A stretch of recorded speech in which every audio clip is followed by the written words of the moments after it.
আসসালামু আলাইকুম রহমতুল্লাহি ওয়া বারাকাতুহু।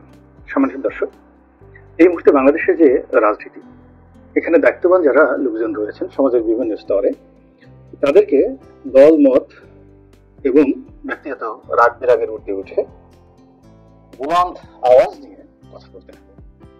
দেশের যে প্রকৃত সমস্যা, সেই সমস্যাগুলো তুলে ধরতে হবে। আর দেশে যে একটি অন্তর্বর্তীকালীন সরকার, সেই সরকারের সমালোচনার পাশাপাশি তাদেরকে সুপরামর্শ দিয়ে তাদের দিকে সহযোগিতার হাত যদি না বাড়ানো হয়, এই সরকারের পক্ষে কোনো অবস্থাতেই ভালো ফলাফল করা সম্ভব নয়, টিকে থাকাও সম্ভব নয় এবং সরকারের বিপত্তি বাড়তে থাকবে। এখানে আমাদের তরুণ ভাইয়েরা বোনেরা যে অপরিসীম আত্মত্যাগ এবং সাহস দেখিয়ে এটি গণঅভ্যুত্থানের নেতৃত্ব দিয়েছেন, আমাদের অনেকের 15 বছরের সুদীর্ঘ সংগ্রাম, সেই সংগ্রামের যে পূর্ণতা, সেই পূর্ণতা তরুণদের হাত ধরে হয়েছে। এবং আজকে তারা অনেকেই উপদেষ্টা হয়েছেন, অনেকে সমন্বয়ক হয়েছেন, অনেকে সেলিব্রিটি হয়েছেন, কিন্তু আমি নিশ্চিত তারা যখন রাজপথে ছিলেন তাদের কারোর মধ্যেই কোনো লোভ ছিল না, লালসা ছিল না। প্রকৃতি তাদেরকে আজকের এই জায়গাতে নিয়ে এসেছেন। তারা সত্যিকার অর্থে একটা আদর্শ নিয়ে আন্দোলন করেছিলেন এবং জীবনের মায়া ত্যাগ করেছিলেন। এই জন্য আল্লাহ রাব্বুল আলামিন তাদেরকে বরকত দিয়েছেন। দ্বিতীয় কারণ হলো যে রাজনীতিবিদ আমরা যারা আছি, আমাদের মধ্যে অনেক ভুল থাকে, ভ্রান্তি থাকে, লোভ থাকে, লালসা থাকে, পাপ থাকে, তাপ থাকে এবং বিভিন্ন রকম মুনাফিকি থাকে, বেঈমানি থাকে, বিশ্বাসঘাতকতা থাকে। ফলে বিজয় হয়ে হয়ে অনেক সময় আমাদের ভুলের কারণে হয়নি। কিন্তু এই যে কোমলমতি যারা কিশোর কিশোরী, যুবক যুবতী রাজপথে গিয়ে এসেছেন এবং সাধারণ গৃহবধূ থেকে বুদ্ধিজীবী, শিল্পী, সাহিত্যিক, সংস্কৃতি, মানে কে না এসেছে এখানে। 6 বছরের শিশু থেকে শুরু করে 80 বছর 90 বছরের বৃদ্ধা এসেছেন।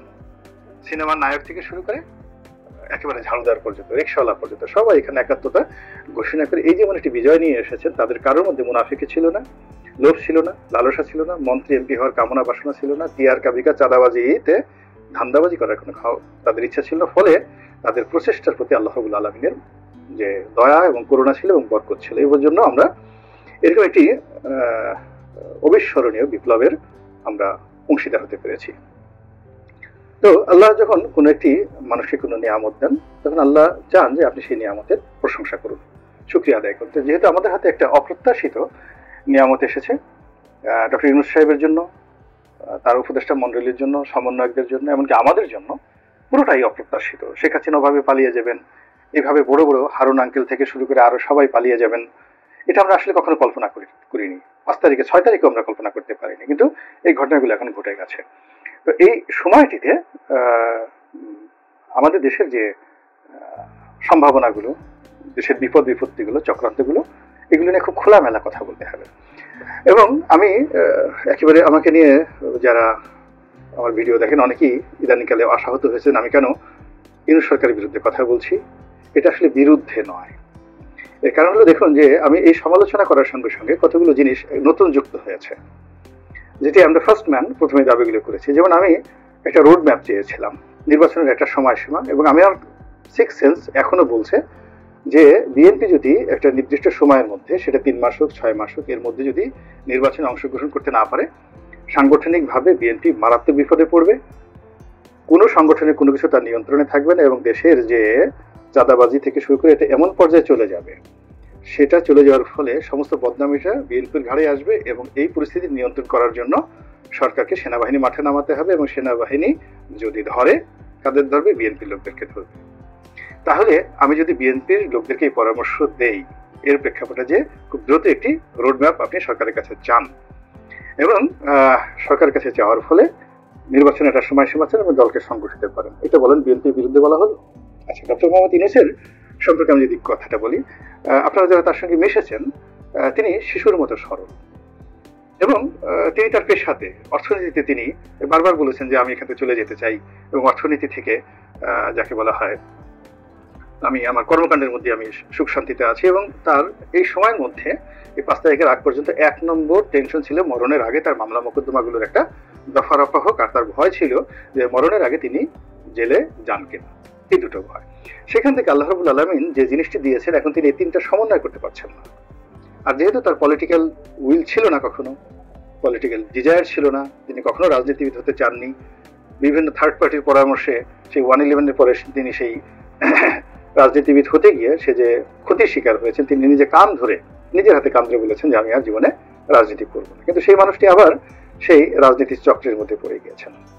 এখন আমি তাকে প্রথম বলেছি যে আপনি রাজনীতি মানে এখন হয় কি, তাকে প্রথম দিন থেকে আমি দেখলাম যে আমলারা অর্থাৎ মিলিটারি এবং সিভিল ব্যুরোক্রেসি তারা কবজা করে ফেলেছে। দ্বিতীয় স্তরে এই উপদেষ্টা মন্ডলীরা তাকে কবজা করে ফেলেছে। তৃতীয় স্তরে হলো যারা আন্দোলনের সমন্বয়ক ছাত্র, তারা তাকে কবজা করে ফেলেছে। আর 4 নম্বর তার যে গুহ, সেটা হলো গ্রামীণ ব্যাংকের তার যারা সহকর্মী রয়েছে তারা তাকে ঘিরে রেখেছে। তাহলে 4টে দেয়াল ভেদ করে কোন অবস্থাতে রাজনীতিবিদদের যে আশা আকাঙ্ক্ষা, চিন্তা চেতনা, রাজনৈতিক যে ডিজায়ার, পলিটিক্যাল যে প্রবলেম অ্যান্ড প্রসপেক্ট, এই জিনিসগুলো ওনার কাছে যাচ্ছে না। আপনারা যারা দেখছেন, যারা ক্ষমতার বলয়ে ছিলেন, প্রধানমন্ত্রীর সঙ্গে খালেদা জিয়া বা এরশাদ সাহেব, ওনারা যখন ক্ষমতায় ছিলেন, আমার মানে কি বলবো, সেই এরশাদ সাহেব বলেন, বি চৌধুরী বলেন, আব্দুল হামিদ সাহেব বলেন, তারপরে জিল্লুর রহমান সাহেব বলেন, শেখ হাসিনা, খালেদা জিয়া, মানে এই ক্ষমতার যে চেয়ারগুলো, সেই চেয়ারগুলোর একেবারে কাছাকাছি যেহেতু বসার সুযোগ হয়েছে। তো আমি অনুভূতিটা দেখেছি এরকম যে আমি বাইরে থেকে চিন্তা করে গেলাম একরকম, কিন্তু যখনই আমি প্রধানমন্ত্রী বা প্রেসিডেন্টের টেবিলের সামনে বসতেছি, মুহূর্তের মধ্যে ওই রুমের পরিবেশ পরিস্থিতি অনুযায়ী আমার ভাষা পরিবর্তন হয়ে যাচ্ছে। অনেক বড় বড় মানুষ দেখেছি যারা জীবনে তেল মারেনি, কিন্তু তারা প্রধানমন্ত্রীর সামনে গিয়ে, প্রেসিডেন্টের সামনে গিয়ে নিজের ইচ্ছাতেই তেল মারতে থাকেন। এখন ডক্টর মোহাম্মদ ইউনূস সাহেব যে চেয়ারটাতে বসেছেন, সেই চেয়ারে তার সামনে যে কোনো লোক গেলেই তারা তাকে তেল মারবে। এটা হলো স্বাভাবিক। আর যেহেতু তার 4টি স্তর রয়েছে, আমি যেটা আগে বললাম, ফলে তার পক্ষে ভুল করা, অর্থাৎ বেগম খালেদা জিয়া এবং শেখ হাসিনার সাথে 100 গুণ বেশি ভুল করার সম্ভাবনা, 400 গুণ, 400 টাইমস বেশি। এর কারণ হলো তাদের এই দুজনেরই একটা পলিটিক্যাল লিঙ্ক ছিল, পলিটিক্যাল কানেকশন ছিল। টেকটাপ থেকে তেতুলিয়া পর্যন্ত বহু মানুষের সঙ্গে তাদের প্রতিদিন যোগাযোগ হতো, ফলে তারা অনেক বাস্তব অবস্থা বুঝতেন, যেটা ডক্টর মোহাম্মদ ইউনূসের এই জিনিসগুলো নেই। এই জন্য আমি তাকে বলেছি যে আপনার 1 নম্বর দায়িত্ব হবে পলিটিক্যাল পার্টিগুলোর সাথে বসা, তাদের সাথে খাতির করা, কথা বলা। এবং এটা নিয়ে আমি খুব নির্মমভাবে তাকে অনেকগুলো কথা বলেছি এবং তাকে সমালোচনা করেছি। এবং দেখেন তার ফলশ্রুতিতে এখন ডক্টর মোহাম্মদ ইউনূস সাহেব পলিটিক্যাল পার্টির সাথে তিনি বৈঠক করছেন এবং নিয়মিত এই বৈঠকটা করবেন। এবং আমি তাকে আরো বলবো এই আজকের ভিডিওর মাধ্যমে যে এই বৈঠকটি সপ্তাহে 1বার করে হওয়া উচিত।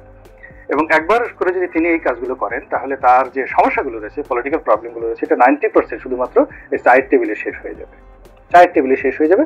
এবং তার উপদেষ্টা যারা রয়েছেন তারা নির্ভয়ে নিভৃতে সুন্দরভাবে কাজ করতে পারবেন। তিনি শুধু অফিসে বসে এই পলিটিক্যাল বিষয়গুলো তিনি নিষ্পত্তি করলে এভাবেই রাজনীতিবিদরা কিন্তু রাজনৈতিক সমস্যাগুলো সমাধান করে। এর কারণ হলো মানুষের চাহিদা অসীম, রাষ্ট্রের ক্ষমতা 1%ও না।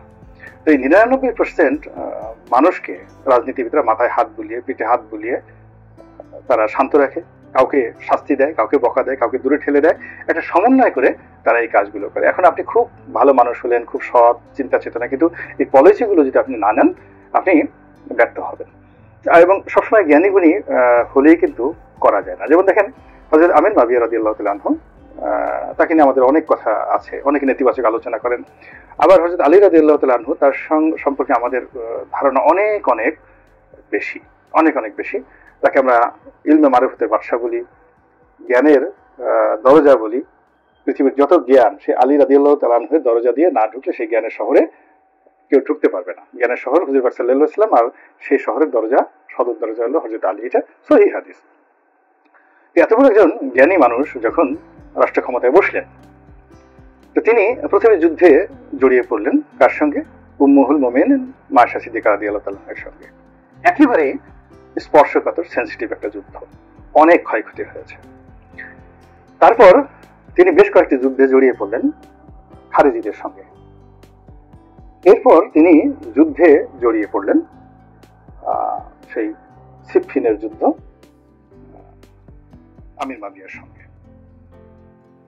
এবং সবার শেষে আততায়ীর হাতে তিনি মারা পড়লেন। তাহলে দেখুন, জ্ঞান, চরিত্র, ধর্মবোধ থাকলেই অনেক সময় রাজনীতিতে সফল যে হওয়া যায় না। হযরত আলী রাদিয়াল্লাহু তাআলা আনহুর জীবনের এই শিক্ষা থেকে আমরা সেটা গ্রহণ করতে পারি। আবার যদি ভালো মানুষ হিসেবে ধরেন, শান্তিপ্রিয় ভালো মানুষ, হযরত উসমান রাদিয়াল্লাহু তাআলা আনহুর মতো এইরকম শান্তিপূর্ণ ভালো মানুষ আর কেউ ছিল না। তো তো তিনি তার শাসনের অর্ধেকটা সময় এই ভালো মানুষই দিয়ে সুন্দরভাবে তিনি চালিয়েছেন, কিন্তু তার আপন আত্মীয় স্বজন দুষ্টু লোকেরা তাকে এমনভাবে ঘিরে ধরেছে, ফলে শেষ 6টি বছর তাকে মারাত্মক মারাত্মক বিপদ বিপত্তির মধ্যে দিয়ে, অশান্তির মধ্যে দিয়ে চলতে হয়েছে, এবং শেষে তিনি শাহাদাত বরণ করেছেন। বিদ্রোহীদের হাতে তাকে নির্মমভাবে তিনি শহীদ হয়েছেন। তো আমরা এই যে এত বড় একটা বিপ্লব, সেই বিপ্লবের এই সময়টিতে যদি কেবলই মাত্র লোকজন কি বলবে, সাধারণ ছেলে মেয়েরা এই তারা যদি আমাকে এসে হয়রানি করে, তারপর আমি যে দল বিএনপি করি সেই দলের লোকজন আমাকে কি বলবে, আওয়ামী লীগ করি, আওয়ামী লীগ করার পরে এখন আমার এই দল এত বড় পরাজিত হয়ে গেল, এরপর আমি দেশ নিয়ে কথা বলি কি করে? আওয়ামী লীগের অনেক ভালো মানুষ আছে না, তাদের সব চুপ হয়ে আছে, কোনো কথা বলছে না, কিন্তু দেশটা তো আমাদের। এবং আল্লাহ রাব্বুল আলামিন আপনাকে যে নিয়ামত দিয়েছেন তার মধ্যে সবচেয়ে বড় নিয়ামত হলো আপনার জবান। কিয়ামতের দিন মানুষ সবচেয়ে বেশি ক্ষতিগ্রস্ত হবে এই জবান দ্বারা। আল্লাহ জিজ্ঞাসা করবে কেন বলেছিলাম আর কেন বলো, মানে এই কথা কেন বলেছিলে, why you have talked, মিথ্যা কথা, অসত্য, গীবত, এগুলো কেন করেছিলে, আর সত্য কথা কেন বলনি। এই জবানের কারণে আপনি আখিরাতে জিজ্ঞাসিত হবে, এবং দুনিয়াতে মানুষের যত বিপদ এবং বিপত্তি এই কারণে। এই দেখেন আওয়ামী লীগের অনেক লোক, এখন কোটি কোটি লোক, 4 থেকে 5 কোটি লোক শেখ হাসিনা তো পালিয়ে গেছে, তার সাথে আরো অলিগার 1000-1500 লোক যারা ছিল তারাও পালিয়ে গেছেন। এই 5 কোটি লোককে সবাই অপরাধী, তারা তো সবাই লাঞ্ছনা গঞ্জনা শিকার হচ্ছেন। কারণটা কি? তারা সবাই বোবা শয়তান ছিলেন, ভয়ের কারণে, স্বার্থের কারণে, লোভের কারণে তারা মানে কোনো কথা বলেনি। সব শেখ হাসিনা রাইট, জয় বাংলা রাইট, বঙ্গবন্ধু রাইট, বঙ্গবন্ধু অলি আল্লাহ, শেখ হাসিনা অলি আল্লাহ, আরব থেকে প্রচার করতে আসছেন।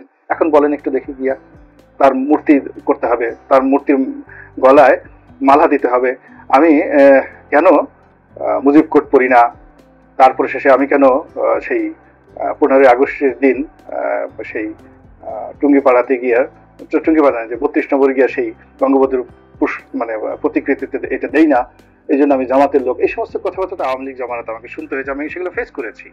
ফলে দেখেন আল্লাহ রাব্বুল আলামিন আমাকে এই সময়টাতে নিরাপদ রেখেছেন। আবার এখন দেখেন অনেকগুলো মানুষ বোবা শয়তান হয়ে গেছে। আওয়ামী লীগ জমানাতে যারা বোবা শয়তান ছিল, এই সময়টাতে এসে রাতারাতি ভুল পাল্টে অনেকে বোবা শয়তান হয়ে গেছেন। এবং যদি আবার গণেশ উল্টায়, এই বোবা শয়তানগুলো প্রত্যেকটা লোক ধরা পড়বে। এবং আল্লাহ রাব্বুল আলামিন এই যে বোবা শয়তানদেরকে সবচেয়ে বেশি অপছন্দ করেন। কেন অপছন্দ করেন? আপনাদেরকে ছোট্ট একটা কোরআনের ব্যাখ্যা বলে আমি আজকের বক্তব্য শেষ করব।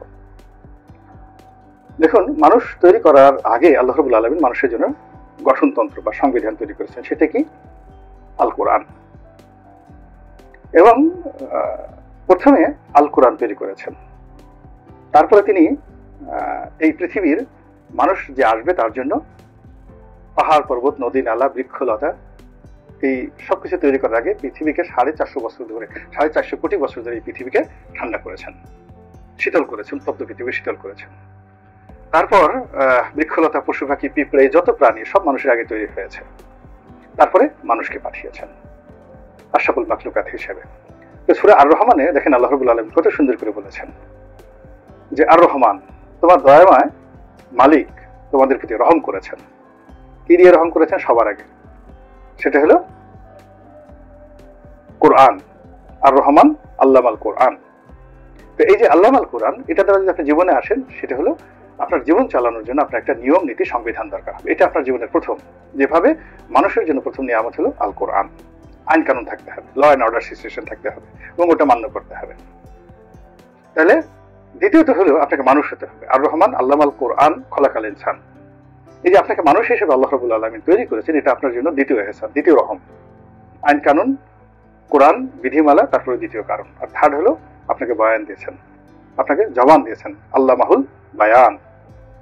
তো এই যে আপনাকে নিয়ামতের মধ্যে তৃতীয় অর্থাৎ কোরআন, আপনাকে মানুষ হিসেবে বানানোর পরে আল্লাহ যে রহম করেছেন, আপনাকে কথা বলার সুযোগ দিয়েছেন। আল্লাহ এরপরে কিন্তু জ্ঞানের কথা বলেননি, পণ্ডিতের কথা বলেনি, চেহারার কথা বলেনি, টাকা পয়সা রাষ্ট্র ক্ষমতা কোনো কিছু বলেনি, বলেছেন যে আমি তোমাকে বয়ান দিয়েছি। তো সেই বয়ান, কথা বলার ক্ষমতাকে আপনি কিভাবে ব্যবহার করবেন তার উপরেই কিন্তু আপনার মঙ্গল নিহিত হবে দুনিয়া এবং আখিরাতে। আল্লাহ আমাদের সবাইকে হেদায়েত দান করুন এবং হেফাজত করুন। আসসালামু আলাইকুম ওয়া রাহমাতুল্লাহি ওয়া বারাকাতুহু।